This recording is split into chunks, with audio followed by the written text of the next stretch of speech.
No, I am not Count Floyd presenting the Monster Chiller Horror Theater, like on SCTV. If you've never seen that old TV show, originally from Canada, moved to Chicago, my voice is not as good as I thought it was going to be. I haven't had a cold or anything, but I've been sick. I was, let's just say I was losing water at both ends for 2 days. And I've got a lot of my strength back. I'll be able to go to work tomorrow. I'm recording this, well, it is tomorrow. It's 0041 in military time, 12:41 a.m. on Tuesday by civilian time, so I'll be able to go to work Tuesday. I tried Sunday and thought I'd be able to do it. 20, 30, definitely 40 years ago I could have done it. I couldn't do it this time. I didn't even finish a full 2 hours at work, and I was so weak and dizzy I had to head to the house. And as I say, I didn't have a cold, nothing like that, but my voice is weaker and a tad bit hoarser than usual. Why am I rambling on and on and on and on and on? Ramble on. I'm Robert. I'm not Robert Plant. I'm Robert McKay, by the way. If you know the channel, you know that already, so me forgetting to say so won't discombobulate you. If you are new to the channel, I'm Robert McKay, not Robert Plant. I've never had blonde hair, and although a time or two I've had it as long as his, it's never been ringlets like that. But since it's sipping and talking, I probably need to sip something. We'll see if it's going to finish the bottle.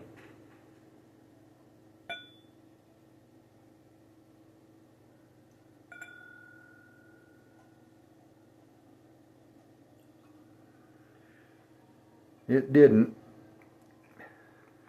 Next time this comes up in the rotation, it surely will, because this is over half of what was in there. This is George Dickel, bottled in bond. It says Tennessee whiskey,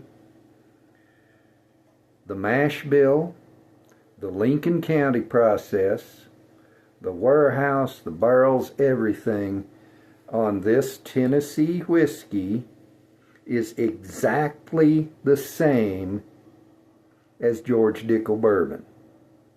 The only difference in in this whiskey and the gold label of George Dickel bourbon is the label. I have a Sippin' and Talkin' video which doesn't bear the date. It's about whether Tennessee whiskey is bourbon. I didn't put that in my Whiskey Basics playlist because that's really not a Whiskey Basics thing. But I think you can judge my position on it. Nevertheless, whether or not Tennessee whiskey is bourbon, if it's good, it's good. There are people who have told me that they can tell from the taste whether whiskey is bourbon or Tennessee whiskey. I can't. Now, if you gave me Jack Daniel's single barrel proof, I could probably tell you that's what it was, because it has a distinct smokiness to it. I could tell you that it's Dickel juice because of the nuttiness that I get from it. But other than those two specific characteristics, you know, I've had I don't know how many bourbons. I've not tried to keep count. If you do count, that's not a problem. It's just not my style. But I've had I don't know how many, and I've had some Tennessee whiskey. I've had Jack Black. I've had Gentleman Jack. I, of course, have had this and the JD single barrel proof. Seems like there might have been another one in there somewheres that I can't recollect. But to me, they differ from one to the other, just as one bourbon differs from another bourbon. But other than that, I can't tell the difference.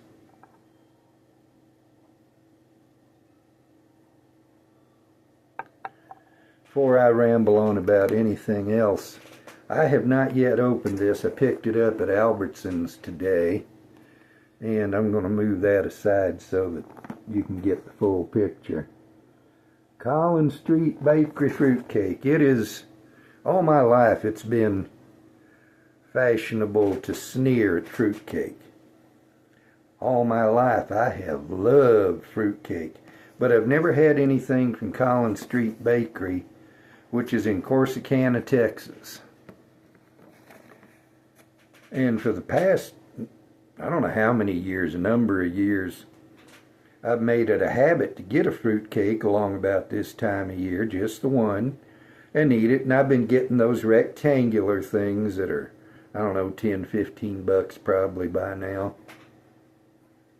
We have them at work. I work for a grocery store.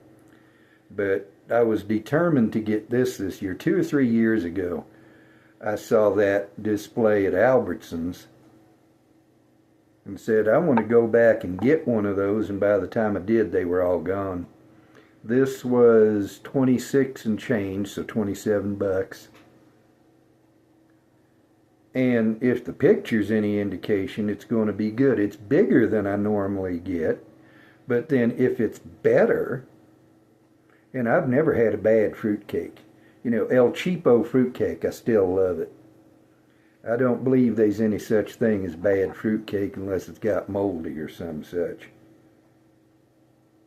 And yet there are the jokes about how the same fruitcake goes around from family to, or person to person at Christmas for decades on end. That is nutty. I'm definitely getting walnuts. That's the predominant note on when I first pay attention to it. There's kind of a fruity, it's like citrus with vanilla buttercream icing on it. That sounds good. Some kind of fruity cake. You don't put icing on fruit cake, but some kind of fruity cake, maybe. I don't know if there's such a thing as an orange cake. But if you was to have an orange cake, maybe even with pieces of actual orange in it, buttercream icing, and pecans in there. If that doesn't exist, somebody needs to invent it. I'm making myself hungry for it, talking about it. But that's kind of what I'm getting on the nose here. There's alcohol, of course. And there's this very, very, very faint note. It's not menthol, but it makes me think of menthol. Some kind of a minty note, maybe. And having been sick, my palate is still a tad bit deranged. What was it? I got sick Thursday night, so I was sick Friday, sick Saturday. Saturday night I had me a glass or two of whiskey. It tasted okay. Last night I had me a glass, or I poured me a glass of the Jack Daniel's single barrel proof I was talking about. This one is 129.4 proof. And my palate was so deranged last night from just pure weakness. I wasn't getting alcohol hardly on the nose. I wasn't getting nothing but smoke on the nose. And when I drank it, it was like whiskey flavored water, which is not what it really tastes like. My palate just wasn't able to pick up anything, and that was me. But tonight I have already had a glass of Bardstown Bourbon Company Origin Series wheated bourbon, and while it didn't taste the way it normally does, it tasted almost the way it normally does. So my palate's a coming back. But I'm getting stuff here on the nose tonight that I've not got before, and it's making it real nice. I hope I keep on getting this nose during the next last glass. Wonder what it tastes like. I wonder how I could find out how it tastes. How do I find out what a glass of whiskey tastes like? You know what's scary? There are purported adults in this country who, if you pose that question to them as a thought exercise, could not tell you the answer. The school system has turned their brains completely off. I have run across people who quite literally could not think their way out of a closed room. They wouldn't know how to turn the doorknob and get out the room because their brains are turned off.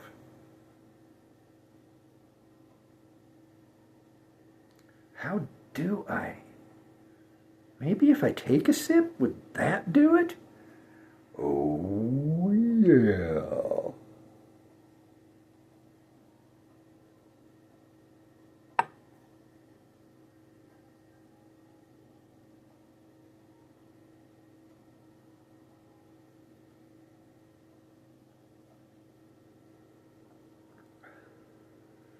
Normally, the first and dominant note, here it comes right now on the finish. Normally, the first and dominant note I get on the palate is walnuts.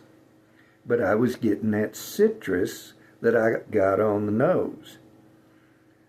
I couldn't be as so specific on the palate as to say orange, but it was definitely citrus. It didn't have the buttercream icing involved, but it was good.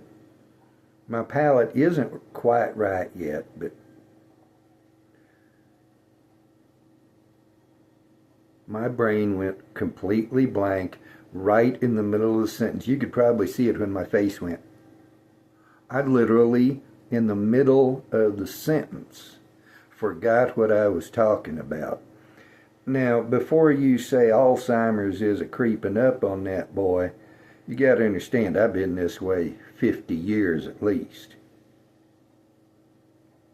And 50 years ago, I was not 65. So unless I had extremely early teenage onset Alzheimer's, and it hasn't got worse in the intervening decades, that ain't it. When I go senile, will anybody be able to tell the difference? Because I'm already Forgetful Jones.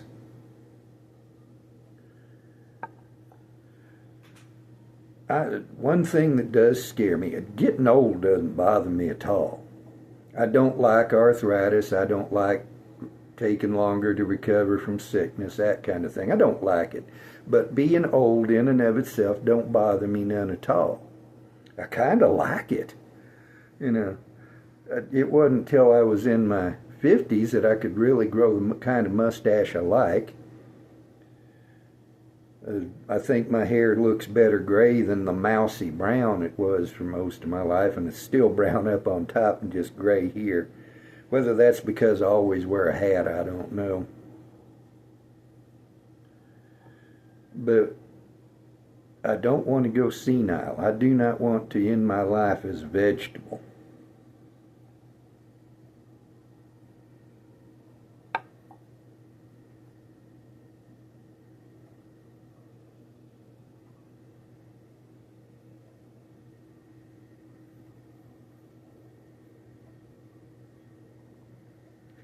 There's that sweet buttercream icing coming in on the palate. I don't want to end my life sitting in a wheelchair. and excuse me, and not know my wife. I don't want to be in that state where I don't know my own wife. And I don't want to do that to her. But then we have both independently years ago decided, she's decided she wants to die first, or she wants me to die first. I've decided I want her to die first, not because we want the other to die. I want her to die before I do, so she does not have to go through that. And that's the reason she wants me to die before her, so I don't have to go through that. You know, we're both Christians. We both know that when we die, we will go to a much better place. Not everybody does. Just because somebody's dead don't mean he's in a better place. Charlie Manson ain't in a better place, and if you think he is, then you don't believe in justice. Just deal with that fact for a minute. Charlie Manson, Adolf Hitler, Pol Pot, people like that, they don't deserve to be in a better place. It is injustice for them to be in a better place. If you believe in justice hereafter in any way, you cannot believe everybody goes to heaven. Not consistently anyways. But, you know, we both know we'll go to heaven. We're in Christ, and He will take us to Himself. And we'll see each other hereafter. Although in that world there is no marriage nor giving in marriage, and our relationship to God will be perfect. Our relationship between us and all our fellow saints will be perfect. My personal belief, and you can't prove it nor disprove it from the Bible, it might or might not be true. My personal belief is that no, there is no marrying nor giving in marriage hereafter. But at the same time, we will mean more to each other than others will mean to either of us. What the actual fact is, I don't know. I just know God will make it, has made it be right. It cannot possibly be wrong when He sets it up.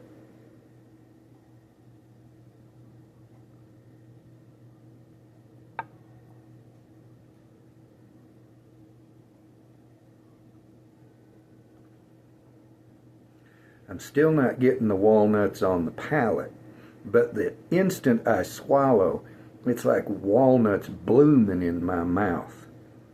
And that's the term Casey Allen. I mention him, it seems like, in almost every video. That's the term Casey Allen uses for the way the alcohol burn spreads across the tongue. And I borrowed it from him and he redefined it from the coffee world. I've now redefined it for me as the way a flavor note or a group of flavor notes spreads across your mouth. And at the instant I swallow, right in the middle of my tongue, there's a nuclear detonation of walnuts that just zooms out to every part of my mouth. And that's all I'm getting on the finish. Well, now as I've talked, the walnuts are fading and I'm getting oak on the tongue, and it skips the middle and then back to the palate, to the throat. And this whiskey is better than it sounds. I mean, I've said good things about it, but I'm not getting everything it has to offer. As I say, my palate isn't fully recovered from being sick. But later tonight, I'm going to open that there fruitcake, and I'm going to have a chunk of it. And once I'm done drinking whiskey, because it doesn't matter what I eat. It affects my palate and makes the whiskey taste like chemicals. Some people can eat and drink whiskey, at least some eat some things and drink whiskey. I can't. About the only thing I can do is oyster crackers or soda crackers, and they don't cleanse my palate. Coke does. So, anyway,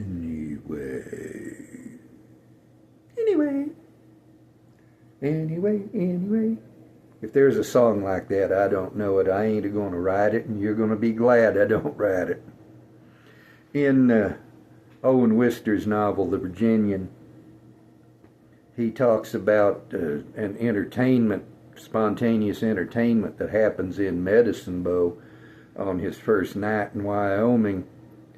And I'm not sure exactly how it works. The description leaves me puzzled over a couple of points.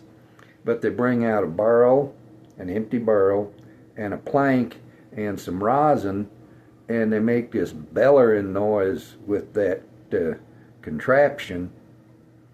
And the tenderfoot, the narrator of the book, and I can't quote it exactly, says something like, if you tried it in your hometown, they would kill you, and nobody would be sorry, and the clergyman would refuse to bury you. That's what would happen if I tried to be a singer. Okay, we're just going to cut it off there since I'm never good at cutting things off. Cheers.